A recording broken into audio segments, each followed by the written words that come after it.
Latest on Las Vegas child death during police shooting.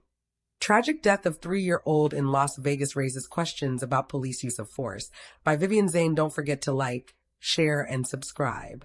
A devastating incident in Las Vegas early Tuesday has left a 3-year-old boy dead and sparked serious questions about police actions and conflicting accounts from authorities and the child's family. At approximately 1:20 a.m. on Tuesday, Las Vegas Metropolitan Police Department, LVMPD. Officers were dispatched to the Parkside Villas apartment complex on South Maryland Parkway after reports of a domestic disturbance involving a man battering a woman and trying to take a child from an apartment. What police say happened. According to LVMPD Captain Ryan Wiggins, when officers arrived, they were told the suspect, later identified as the child's father, Quinton Baker, had fired a gun in the parking lot and was still armed inside the residence with the child.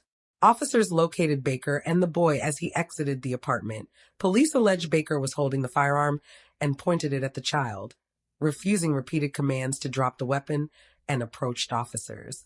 In response, officers discharged their weapons. Simultaneously, authorities state the suspect fired his weapon and the child was struck. Both the suspect and the child were later pronounced dead, with medical crews attempting immediate aid for the boy.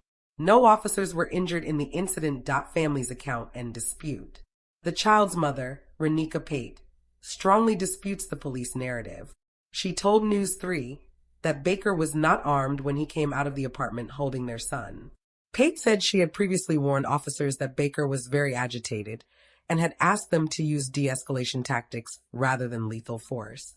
She described the scene from nearby, saying multiple officers had their weapons drawn and fired as Baker walked forward with their son, who was unarmed. Pate's account raises several unresolved questions, including who fired the shot that actually killed the boy and how many rounds were discharged during the confrontation, investigation, and next steps. LVMPD officials have said they will release body-worn camera footage and additional details later this week, which they believe will help clarify what happened. A frame-by-frame breakdown of the video is expected to address key issues, such as whether the suspect was armed and whether he fired at officers. Police have confirmed that more than one officer fired their weapon, but have not yet released how many total shots were fired. Community impact. Neighbors described hearing a domestic dispute followed by a series of gunshots, and community members are grappling with shock and sorrow over the loss of a young child.